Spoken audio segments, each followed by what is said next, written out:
Item ಯಾವುದೇ ಇರಲಿ try ಮಾಡಿ ಆಚಿ ಚಿಕನ್ ಮಸಾಲಾ.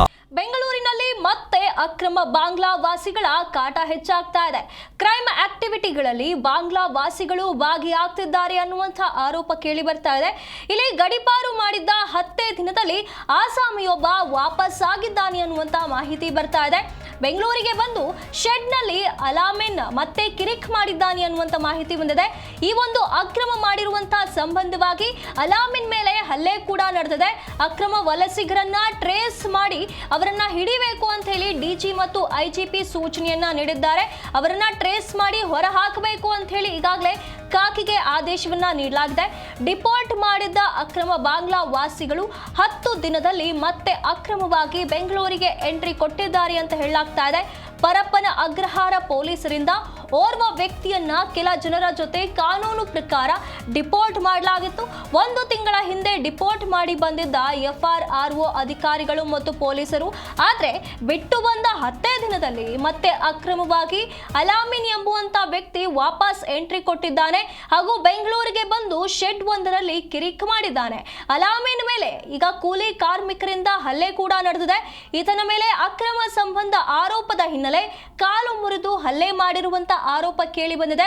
ಸದ್ಯ ಈತನನ್ನ ಈಗ ಚಿಕಿತ್ಸೆ ನೀಡಲಾಗ್ತಾ ಇದೆ ಈತನಿಗೆ.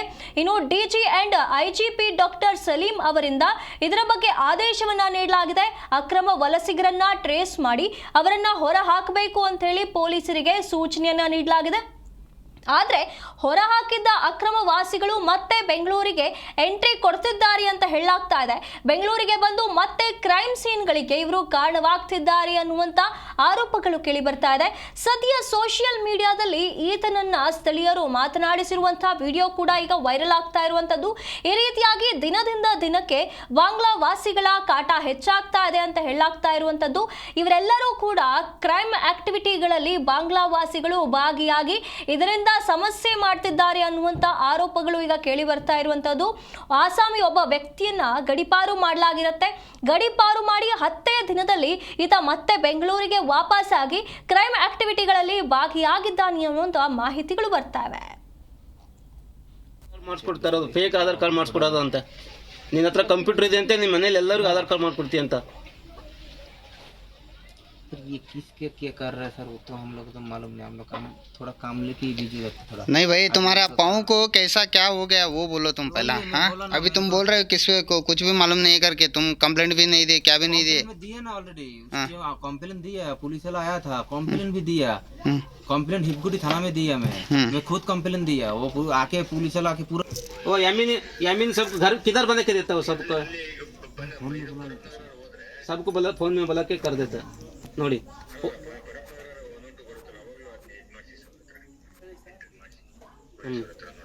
ನಾವೆಲ್ಲ ಅನ್ಕೊಂಡಿರ್ಬೇಕು ಬಾಂಗ್ಲಾದೇಶವ್ರು ಆಲ್ರೆಡಿ ಹೋಗ್ಬಿಟ್ಟಿದೆ ಅಂತ. ಇನ್ನೂ ಬಾಂಗ್ಲಾದೇಶವ್ರು ಯಾರು ಹೋಗಿಲ್ಲ. ಇನ್ನೂ ತುಂಬ ಜನ ಬಾಂಗ್ಲಾದೇಶವ್ರು ಇದ್ದಾರೆ.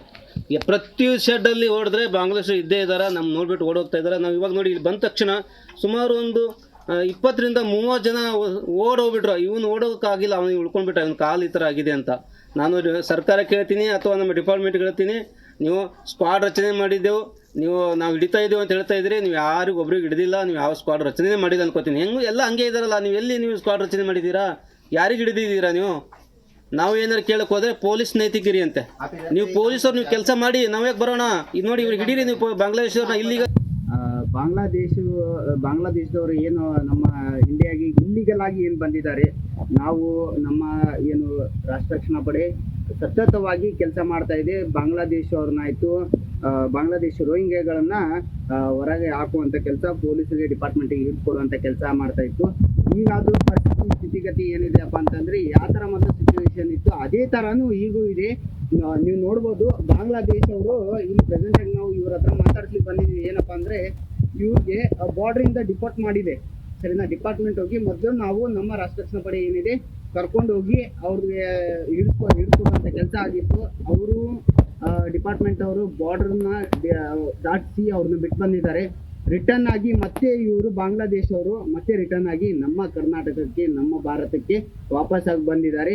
ಯಾವ ದಲ್ಲಾಳಿಗಳು ಯಾವ ಏಜೆಂಟ್ಗಳು ಏನು ಈ ದುಡ್ಡನ್ನ ತಗೊಂಡು ಈ ಬಗ್ಗೆ ಹೆಚ್ಚಿನ ಮಾಹಿತಿಯನ್ನು ನಮ್ಮ ಪ್ರತಿನಿಧಿ ವಿಶ್ವನಾಥ್ ನೀಡ್ತಾ ಹೋಗ್ತಾರೆ. ವಿಶ್ವನಾಥ್, ಈಗ ಬೆಂಗಳೂರಿಂದ ಕೆಲವೊಂದಿಷ್ಟು ಅಕ್ರಮ ಬಾಂಗ್ಲಾ ವಾಸಿಗಳನ್ನ ಗಡಿಪಾರು ಮಾಡಿದ್ರು ಕೂಡ ಅವರು ಮತ್ತೆ ವಾಪಸ್ ಬರ್ತಿದ್ದಾರೆ ಅನ್ನುವಂತ ಆರೋಪ ಕೇಳಿ ಬಂದ ಬೆನ್ನಲ್ಲೇ ಈಗ ಡಿಜಿ ಮತ್ತೆ ಐಜಿಪಿ ಈಗ ಟ್ರೇಸ್ ಮಾಡಬೇಕು ಇವರನ್ನ ಅಂತ ಹೇಳಿ ಪೊಲೀಸರಿಗೆ ಆದೇಶವನ್ನ ಕೂಡ ನೀಡಿದ್ದಾರೆ ಅನ್ನುವಂತ ಮಾಹಿತಿ ಬರ್ತಾ ಇದೆ. ಹಾಗಾದ್ರೆ ಈ ಟ್ರೇಸಿಂಗ್ ಕಾರ್ಯ ಆರಂಭವಾಗಿದೆಯಾ ಹೇಗೆ? ಸುನಿಧಿ, DGIGP ಅವರು ಈಗ ಟ್ರೇಸ್ ಮಾಡಿ ಅಂತ ಹೇಳಿರೋದಲ್ಲ, ಈ ಹಿಂದೆನೆ ಅನೇಕ ಮಂದಿಯನ್ನ ಟ್ರೇಸ್ ಮಾಡಲಾಗಿತ್ತು, ಅವರನ್ನ ಡಿಪೋರ್ಟ್ ಕೂಡ ಮಾಡಲಾಗಿತ್ತು. ಅಂದ್ರೆ ಬೇರೆ ಅಂದ್ರೆ ಅಕ್ರಮ ಬಾಂಗ್ಲಾ ವಲಸಿಗರು ಏನಿದ್ದಾರೆ ಅವ್ರನ್ನ ಅವರ ಊರಿಗೆ ಕಳುಹಿಸುವಂತಹ ಕೆಲಸ, ಅಂದ್ರೆ ಅವರ ದೇಶಕ್ಕೆ ಕಳುಹಿಸುವಂತಹ ಕೆಲಸವನ್ನ ಅಧಿಕಾರಿಗಳು ಮಾಡಿರ್ತಾರೆ. ಅದರ ಮುಂದುವರಿದ ಭಾಗವಾಗಿ ಅಂದ್ರೆ ಇತ್ತೀಚಿನ ದಿನಮಾನಗಳಲ್ಲಿ ಏನೆಲ್ಲ ನಗರದಲ್ಲಿ ಈ ಅಕ್ರಮ ಬಾಂಗ್ಲಾ ವಲಸಿಗರ ಕಾಟ ಏನಿತ್ತು ಅದು ಮತ್ತೆ ಆರಂಭವಾಗಿದೆ. ಅಂದ್ರೆ ಕೆಲವರನ್ನ ಬಾಂಗ್ಲಾದೇಶಕ್ಕೆ ವಾಪಸ್ ಕಳಿಸುವಂತಹ ಕೆಲಸ ಆಗಿತ್ತು. ಈ ಡಿಪೋರ್ಟ್ ಮಾಡಿದಂತಹ ಅಕ್ರಮ ಬಾಂಗ್ಲಾ ವಲಸಿಗರು ಏನಿದ್ದಾರೆ 10 ದಿನಗಳಲ್ಲೇ ಮತ್ತೆ ಬೆಂಗಳೂರಿಗೆ ಎಂಟ್ರಿ ಕೊಟ್ಟಿರುವಂತಹ ಒಂದು ಶಾಕಿಂಗ್ ವಿಚಾರ ಬೆಳಕಿಗೆ ಬಂದಿರುವಂತದ್ದು. ಅಂದ್ರೆ ಪರಪ್ಪನಾಗ್ರಹಾರ ಪೊಲೀಸರಿಂದ ಓರ್ವ ವ್ಯಕ್ತಿಯನ್ನ ಕೆಲ ಜನರ ಜೊತೆ ಕಾನೂನು ಪ್ರಕಾರ ಡಿಪೋರ್ಟ್ ಮಾಡಲಾಗಿತ್ತು.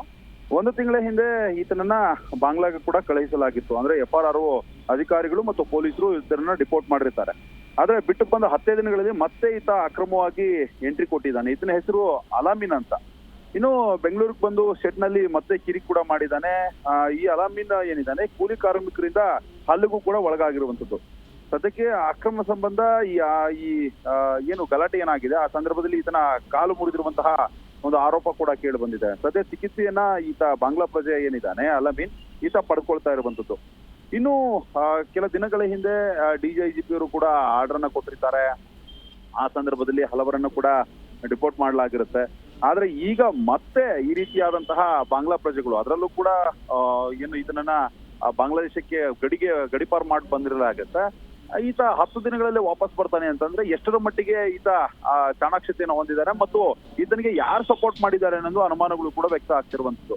ಸದ್ಯಕ್ಕೆ ಈ ಒಂದು ವಿಡಿಯೋ ಸೋಷಿಯಲ್ ಮೀಡಿಯಾದಲ್ಲೂ ಕೂಡ ಸಾಕಷ್ಟು ವೈರಲ್ ಆಗ್ತಾ ಇದೆ. ಅಂದ್ರೆ ಈತನಿಗೆ ಗಾಯ ಆಗಿದೆ, ಅದರ ಬಗ್ಗೆ ಕೆಲವೊಬ್ರು ವಿಚಾರಿಸ್ತಾ ಇದ್ದಾರೆ.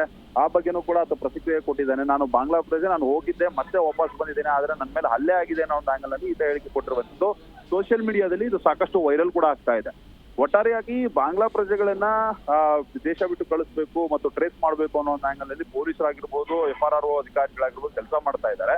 ಇದರ ನಡುವೆ ಈ ರೀತಿಯಾಗಿ ಈತ ವಾಪಸ್ ಬಂದಿದ್ದಾರೆ ಅಂದ್ರೆ ನಿಜವಾಗ್ಲೂ ಕೂಡ ಶಾಕಿಂಗ್. ಇದರಿಂದ ಯಾರಿದ್ದಾರೆ, ಯಾಕೆ ಈ ರೀತಿ ಮಾಡ್ತಾ ಇದ್ದಾರೆ, ಉದ್ದೇಶ ಏನೋ ಒಂದು ಆಂಗಲ್ ನಲ್ಲಿ ಈಗ ಪೊಲೀಸರು ಕೂಡ ತನಿಖೆಯನ್ನು ನಡೆಸಬೇಕಾಗಿದೆ. ಸುನೀತಿ, ಧನ್ಯವಾದಗಳು ವಿಶ್ವನಾಥ್ ನಿಮ್ಮೆಲ್ಲ ಮಾಹಿತಿಗಾಗಿ. ನೀವು ಕೆಲಸ ಮಾಡಿ ನಾವ್ಯಾಕೆ ಬರೋಣ? ಇದು ನೋಡಿ ಇವ್ರಿಗೆ ಹಿಡೀರಿ ನೀವು ಬಾಂಗ್ಲಾದೇಶವ್ರನ್ನ ಇಲ್ಲಿಗಲ್ಲಿ ಯಾಕೆ ಬಂದಿದ್ದಾರಲ್ಲ ಇವರೆಲ್ಲ ಏನೇನು ಕೆಲಸ ಮಾಡ್ತಾ ಇದಾರೆ ನಿಮ್ಗೆ ಗೊತ್ತಲ್ಲ. ಬಾಂಗ್ಲಾದೇಶದವರು ಏನು ನಮ್ಮ ಇಂಡಿಯಾಗೆ ಇಲ್ಲಿಗಲ್ ಆಗಿ